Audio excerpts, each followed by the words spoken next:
Hello, guitar lovers. How are you? Welcome back. It's nice to see you again. Our weather condition is almost hot, hottest like you. But before that, here we go. Just make put your index finger in the fourth fret, only up to here, in A string,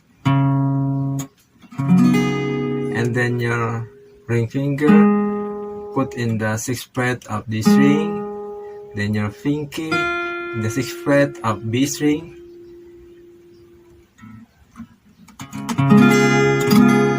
so this is called C sharp dominant 7 or C sharp 7.